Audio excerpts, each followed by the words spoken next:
working on murals mainly. So this week I'm excited to be back in my home studio working on this piece. Last time I got her legs mostly finished up.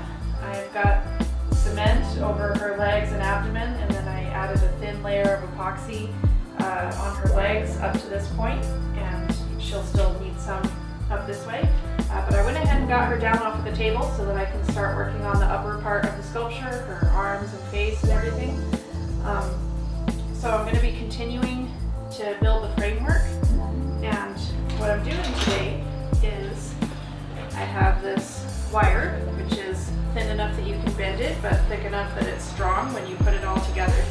And it's just the wire that they use to make chain link fence, so it's the same thickness as that. And I'm just bending it into the shape that I need, and I'm going to be welding it up to the top here, and just continuing this armature up. And I also have some cardboard tubes just like this, and I'm going to use these as the starting points for her arms. So I'll just be cutting that down to the length I need, put it right up here, and add some lath, that steel mesh, and some cement and epoxy, and just kind of, continuing the sculpture up. And yeah, I'm really excited to be sharing this process with you guys. Thank you guys so much for watching.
Shoulders and started on her arms a little bit, but I'm going ahead and doing some epoxy. I kind of like doing the sculpture this way, just building it up a little bit at a time, because it kind of allows me to see things I need to change and go back and fix along the way. But in the last video that I did for this sculpture, I talked about texturing her, and that I used like a little piece of the scrubby to do that, and so I just wanted to show you how I do that a little bit more close up. Yeah, so what I have here is just like a little piece of, I don't know if it's steel wool or something similar, but yeah, it's just a real hard, like scrubby kind of thing. I guess it's not steel wool, I don't know exactly what it is, but yeah, it's just this really like textured thing, and I like it. It creates a neat little texture. So just like I do with all my tools before I start, I'm going to go ahead and dip it in the water to prevent too much epoxy from sticking to it, and I'm going to keep doing that as I go whenever I need to. And I'm just kind of tapping it, really lightly tapping it into the epoxy to create a little texture there. And I really like like to texture up a piece. It's kind of a nice way to finish it. And it just really allows you to get some interesting finishes when you paint, because what you can do is you can start, what I do is I start by painting it all one color, and then I take a brush and I just very lightly dry brush other colors over the top. So it really ends up emphasizing that texture. And that's one of my favorite ways to paint. So that's all I'm really doing, just kind of tapping this little scrubby into the epoxy and creating a nice little all over texture. So I just wanted to show you guys that a little bit more close up.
As you can see, I have almost finished the sculpture, except for her head and her hands.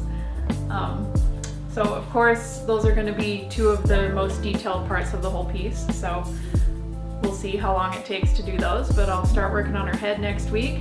Right now her arms are looking a little bit long, but the reason for that is that I haven't built up her shoulders yet. I intentionally left some bare metal exposed in her shoulders so that I have a place to attach her head. So that's what I'm going to be working on next week, is sculpting her head and face. I'm starting with a wig form that I have, and so I'm going to sculpt it up. I'm thinking about even extending this negative space up into her face and actually splitting it. I think that would be kind of a cool effect. But yeah, I've left some metal exposed so that I can weld and, you know, mount that up in here where it's supposed to go. And yeah, basically with the epoxy, I'm just smoothing it over my armature and, you know, building it up where I need to build it up. I showed you earlier the texturing technique with that little scrubby deal that I have, and then I'm also using the 307 Light Flex. So all this gray epoxy is the Flex, and if you remember in the other video, I was talking about how basically that Flex, you can put it straight onto the bare metal. Anywhere that this Easy Carve, the white epoxy is, the epoxy is going over like cement and lath, and it's not going straight onto the metal, so we don't have to worry about expansion so much. But wherever we're putting it straight onto the metal, we need to use the Flex because it will resist that expansion, or it'll expand with it, is really what it is. So it's like giving the sculpture some places to expand in the heat when it's outside. But the Flex, it has a much more like a runny consistency than the Easy Carve does. So that little scrubby, it doesn't do the same thing when I texture on the Flex. It makes like too deep of a texture and it just gets really gummed up, the scrubby does. So what I've done is to get that same texture on the Flex, I'm using a crappy paintbrush. So I just did that same little tapping motion but with the paintbrush instead of the scrubby and got basically the same texture. So once it's all painted up, it should look really uniform even between these two different kinds of epoxy. And yeah, I got so much more done this week than I really expected to get done. I know my process is a little bit all over the place, you know, sometimes I kind of say I'm going to do one thing and then I end up going in a different direction. So thank you all for bearing with me and for following me on this artistic journey. And I hope you all have an amazing weekend. Please like and subscribe, and thank you for watching.